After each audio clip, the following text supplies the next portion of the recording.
안녕하세요 여러분.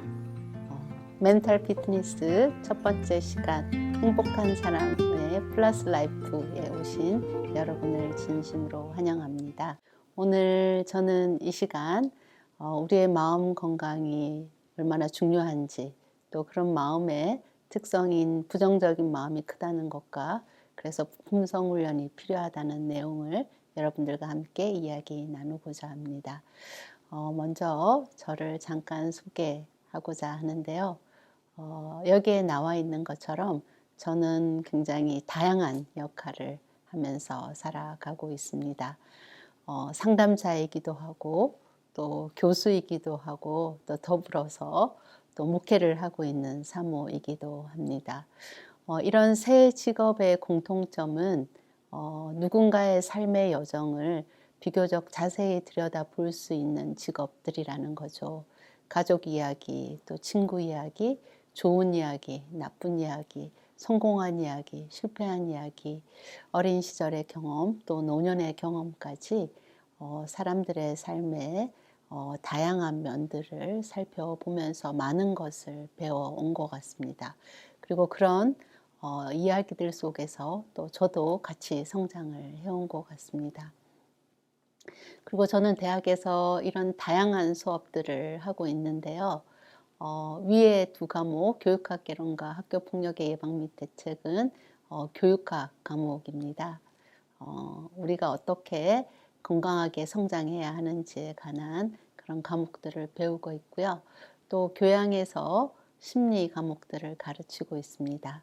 그래서 학생들과 함께 제가 심리학 시간에 어린 시절을 돌아보고 현재 지금의 나의 모습에 대해서 알아보는 과제들을 학생들에게 하도록 하고 있습니다. 그래서 매 학기 100여 명 정도의 학생들이 자신의 삶을 분석한 그런 과제들을 읽어보게 되었습니다. 그리고 매 학기 100명의 학생들을 20년 동안 그들의 이야기를 읽었는데요.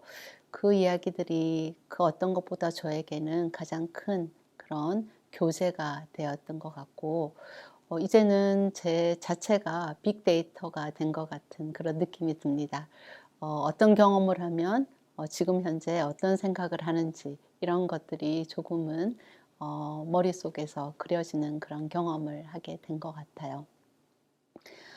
이렇게 학생들을 가르치고 교육학을 배우고 또 심리학에 관한 다양한 연구들을 진행하고 또 매일 아침 성경과 또 예언의 신을 읽으면서 이런 여러 경험들이 만나는 지점이 있다라는 걸 경험하게 되었던 것 같습니다.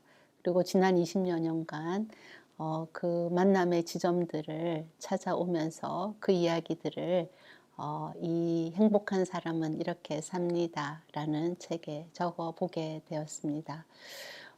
마음 건강에 대해서 많은 생각을 해왔던 그런 시간들이었던 것 같아요. 그래서 성경을 읽을 때도 예언의 신을 읽을 때도 교육학을 공부하면서 심리학을 공부하면서 한 사람이 어떻게 하면 건강하게 살아갈 수 있을까라는 질문을 해왔었는데 그 질문들에 그런 답을 찾게 되었고 또 이 책에 기록하게 되었습니다.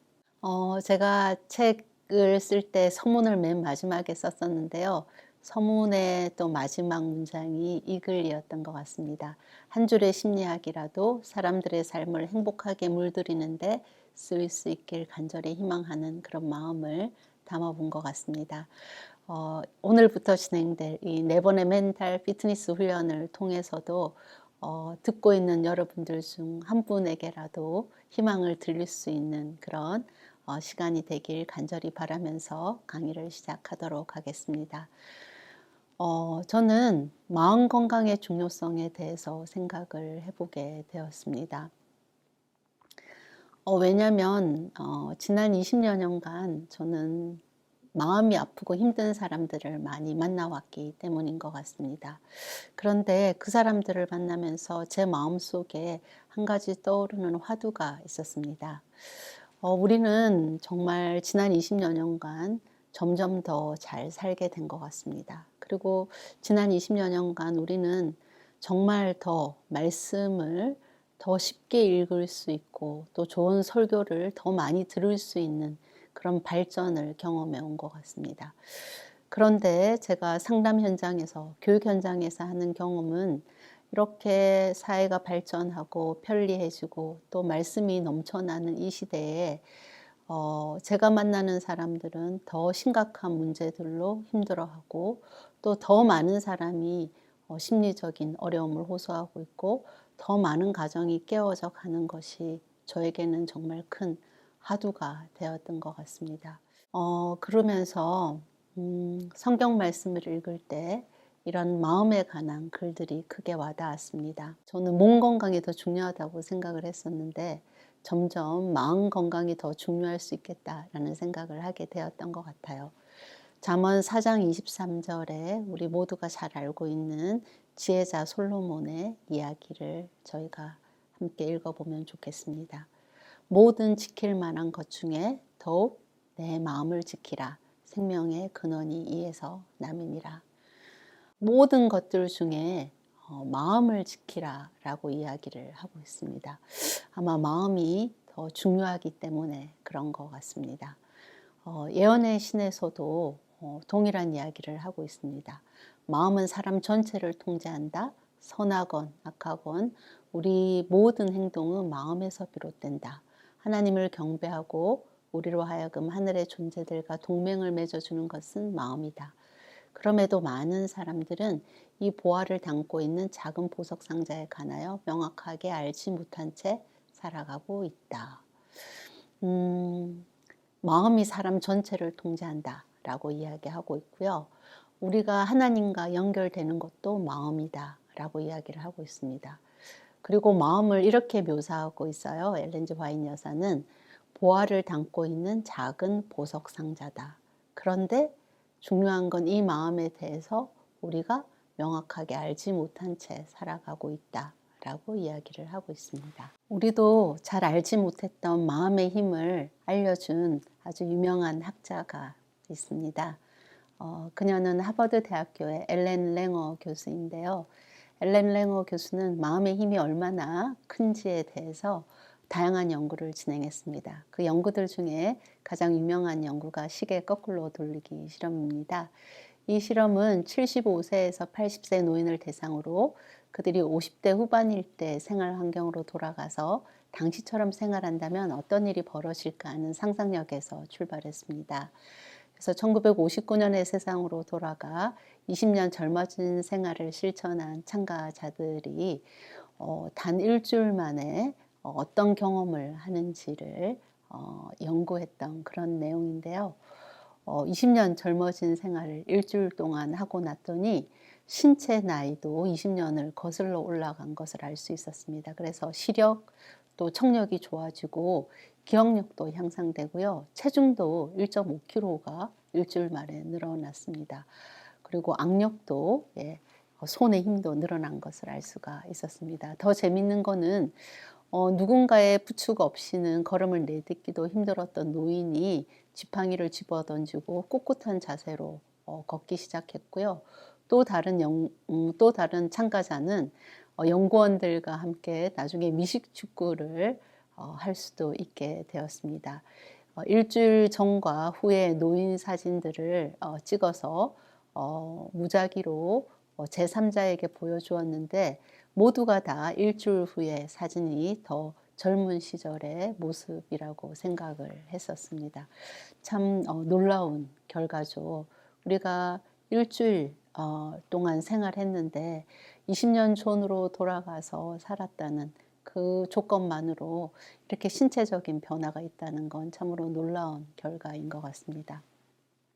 이 연구가 행단 연구라면 이번에는 종단 연구 결과를 좀 살펴보면 좋을 것 같습니다. 1946년에 하버드 대학생들에게 자신이 겪은 어려움에 관해서 글을 작성하도록 했습니다. 그리고 학자들은 그 글을 분석해서 학생들이 자신의 고난을 어떤 관점에서 설명했는지 조사를 하고 5년 간격으로 그들의 건강 상태를 기록했는데요. 그 결과 대학 시절에 자신의 어려움을 부정적인 관점에서 설명했던 학생들은 중년기부터 질병에 시달리기 시작했습니다. 그렇지만 긍정적이고 낙관적인 관점에서 고난을 설명했던 학생들은 노년기까지도 활동적이고 건강한 생활을 하고 있는 것을 알 수 있었습니다. 그래서 마음의 상태가 일평생의 삶을 좌우하는 것을 알 수가 있었어요. 이런 말씀들을 보면서 저는 마음의 힘이 정말 크다는 것을 다시 한 번 더 생각해 보게 되었습니다. 그런데 우리의 마음의 힘에 또 다른 특징이 하나가 있는데 그것은 바로 부정적인 마음이 더 크다는 것입니다. 미국의 유명한 심리학자 쉐드 햄스테드의 연구에 의하면 사람들은 하루에 5만에서 6만 가지 생각을 한다고 해요. 우리 조상들이 5만 가지 생각을 한다라는 말이 과학적으로 증명되는 순간인 것 같습니다. 그런데 쉐드 햄스테드 박사는 이런 5만에서 6만 가지 생각들 중에 75%는 부정적인 생각이고 25%만이 긍정적인 생각을 한다라고 이야기를 하고 있는 거죠. 그래서 우리는 부정적인 생각을 긍정적인 생각보다 3배 더 많이 하고 있는 것을 알 수가 있습니다. 생애의 빛에 이런 말씀이 있습니다. 사단은 그리스도인 생애가 어둡고 불행하게 보이도록 예를 쓴다. 그는 신앙이 힘들고 불편한 것으로 보여지기를 원한다. 그리고 어떤 그리스도인들은 그들의 태도를 통하여 사람들에게 하나님을 섬기는 것이 어려운 일이라는 생각을 갖게 만든다. 이렇게 하여 그들은 사단에 동의하는 것처럼 보이게 된다. 이 말씀을 통해서 저는 우리가 죄인이다라는 개념에 대해서 한 번 더 생각을 해보게 된 것 같아요.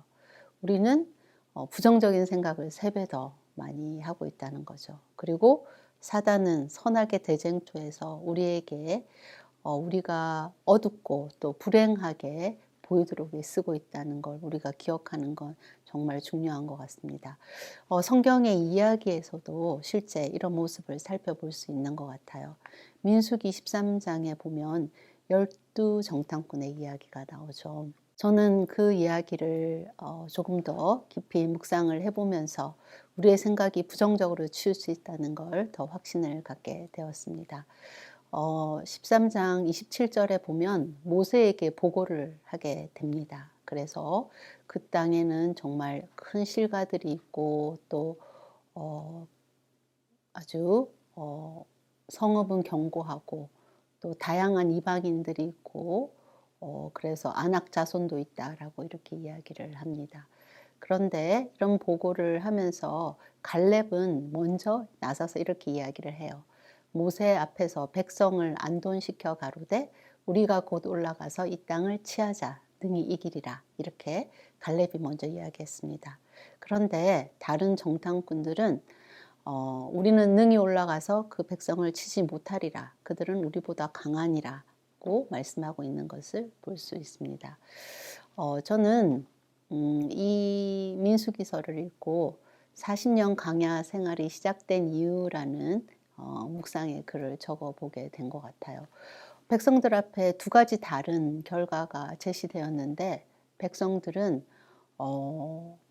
반응은 정말로 놀라운 것을 알 수가 있습니다.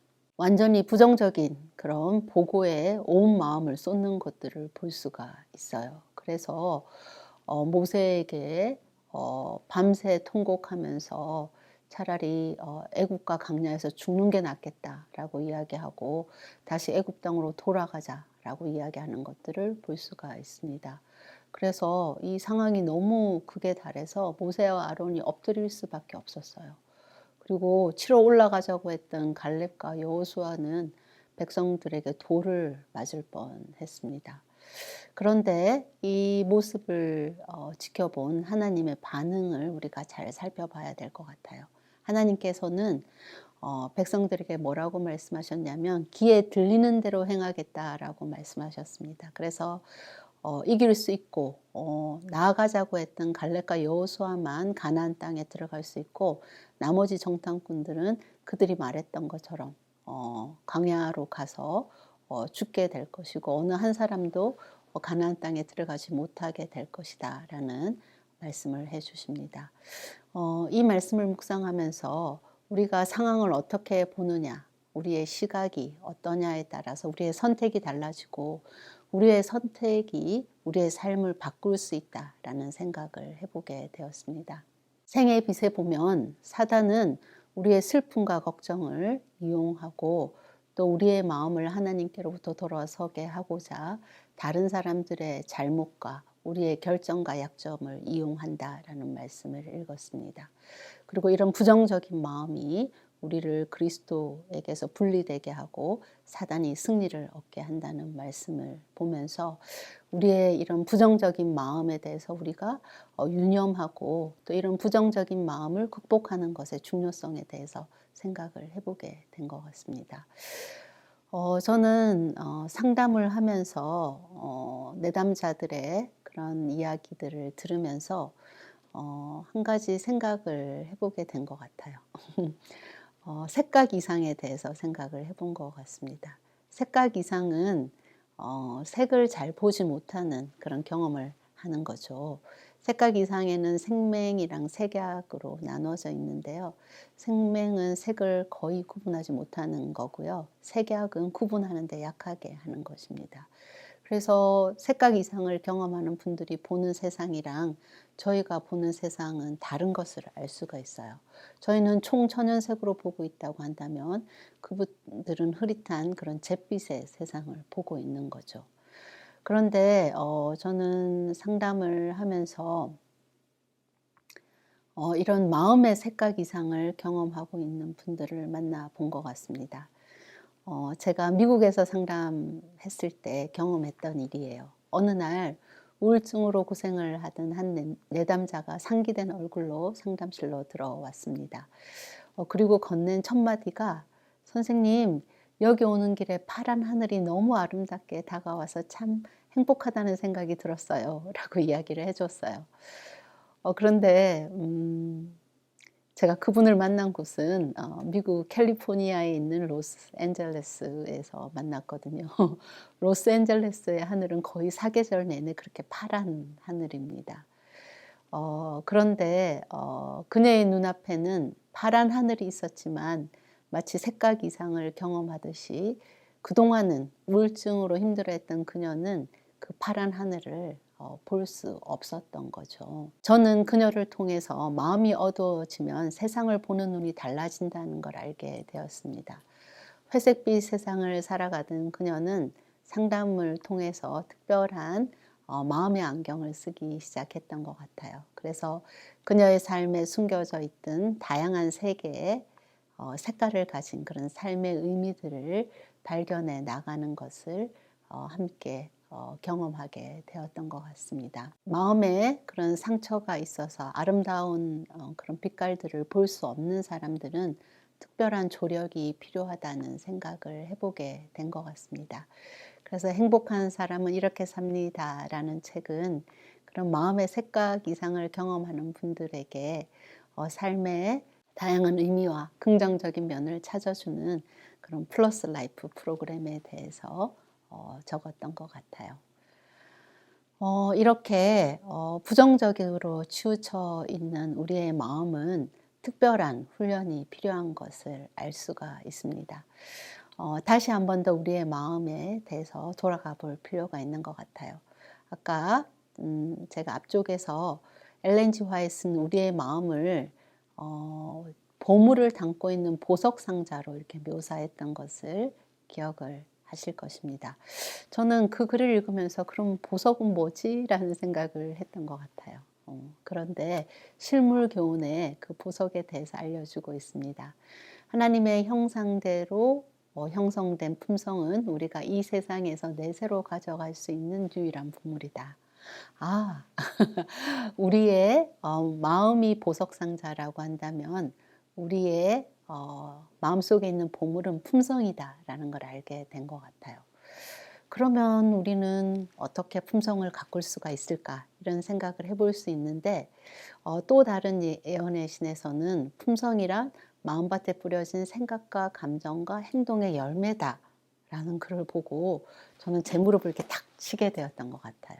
왜냐하면 생각과 감정과 행동은 제가 굉장히 익숙한 그런 단어이기 때문입니다.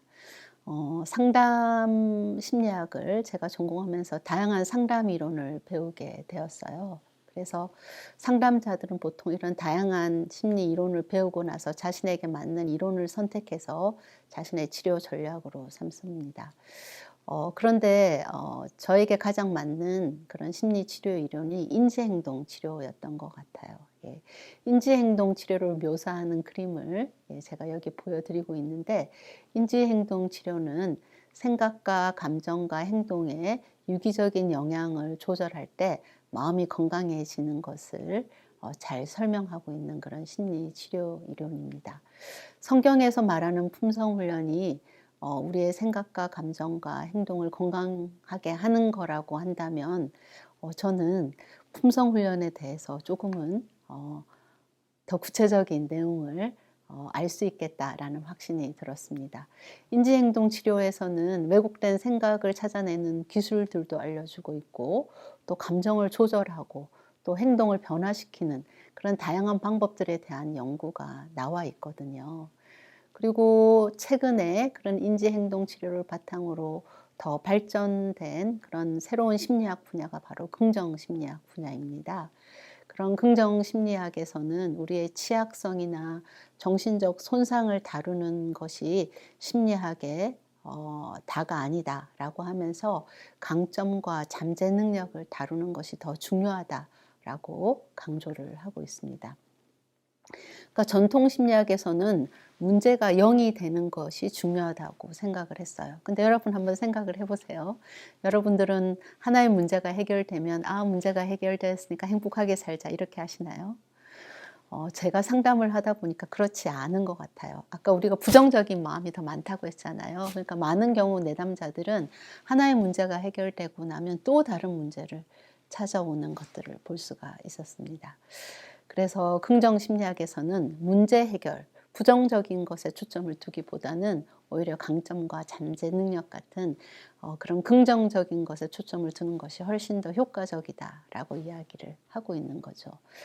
예언의 신의 말씀에서는 이렇게 최근의 심리학이 검증하고 있는 이런 내용들을 100년도 훨씬 더 전에 이야기하고 있는 그런 예언의 신을 읽으면서 저는 진짜 영감의 글이라는 생각을 했던 것 같습니다.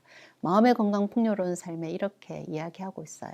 그대의 현재의 행복과 미래의 행복, 영원한 행복은 그대의 마음을 상상해서 오는 어두운 장면에서 돌이켜 즐거운 것, 하나님께서 그대의 길에 온통 뿌려놓으신 은혜, 그리고 그것들 저편에 있는 보이지 않는 영원한 것들을 바라보는 데 달려있다 라고 이야기를 해주고 있어요.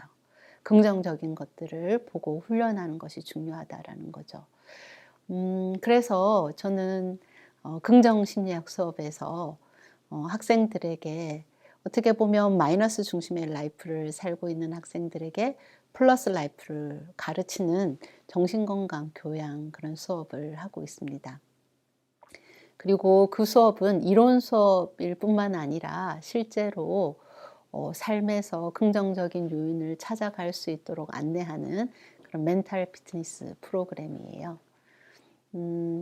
이 플러스 라이프 프로그램은 긍정적인 나, 존중하는 너, 함께하는 우리의 굉장히 다양한 그런 훈련들로 이루어져 있습니다. 실제로 제가 단연간 이 프로그램을 학생들에게 적용했는데 학생들이 보고하는 그 보고가 제가 정말 놀랄 정도로 극적인 그런 변화를 경험하는 학생들이 많이 있었어요. 그런데 저는 학생들이 이렇게 보고하는 게 진짜 이렇게 변화되나? 이런 한 학기의 그런 몇 가지 훈련으로 학생들의 삶이 좋아진다는 게 참 신기했습니다. 그래서 이거를 연구를 한번 해보기로 했어요. 그래서 이 수업을 듣는 학생과 듣지 않는 학생을 비교해보고 또 학생들이 수업을 듣기 전과 듣고 나서 또 어떤 변화가 있는지를 살펴보았습니다.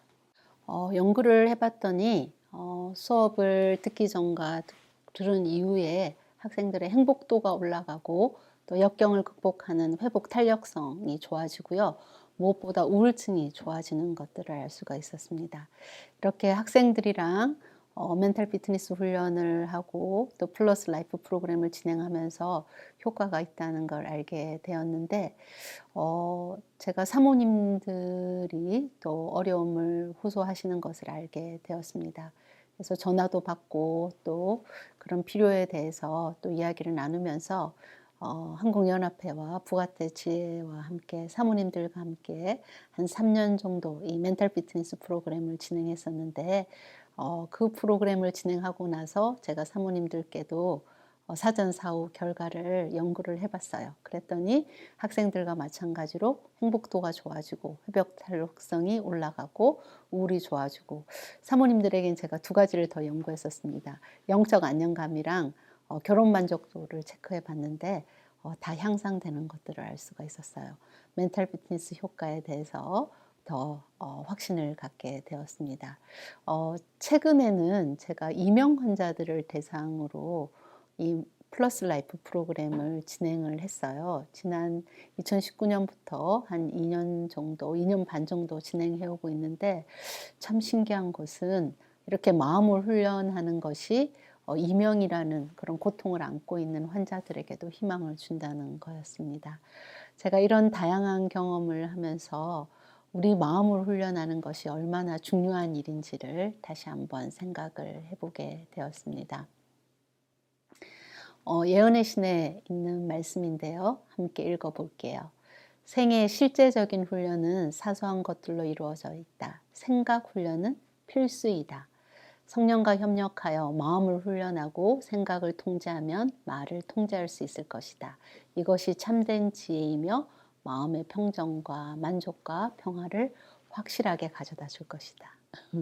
네, 이번 캠프 프로그램을 통해서 짧은 4번의 시간이지만 이렇게 생각 훈련은 어떻게 하는 건지, 그리고 생각 훈련을 통해서 우리의 품성 훈련은 어떻게 할 수 있는지 함께 배워보면 좋을 것 같습니다. 마지막으로 마음의 건강과 풍요로운 삶에 있는 말씀을 읽고 마칠게요. 우리는 우리 자신의 것이 아니라 값으로 산 바 되었기에 자신의 생각을 이성의 통제하에 두고 쾌활하고 행복하게 되는 것이 그리스도인이라고 공언하는 사람의 의무이다. 슬픔을 유발하는 것이 아무리 쓰다 해도 그는 하나님 안에서 안식과 평온의 정신을 길러야 한다. 이번 캠프를 통해서 함께 이 그리스도인의 의무를 공부해 보도록 하겠습니다. 강의에 대한 소감을 유튜브 댓글창에 달아주시거나 또 서중원 학회 어플로 보내주시면 또 추첨을 통해서 여러분들에게 선물을 드리도록 하겠습니다. 많은 참여 부탁드립니다. 감사합니다.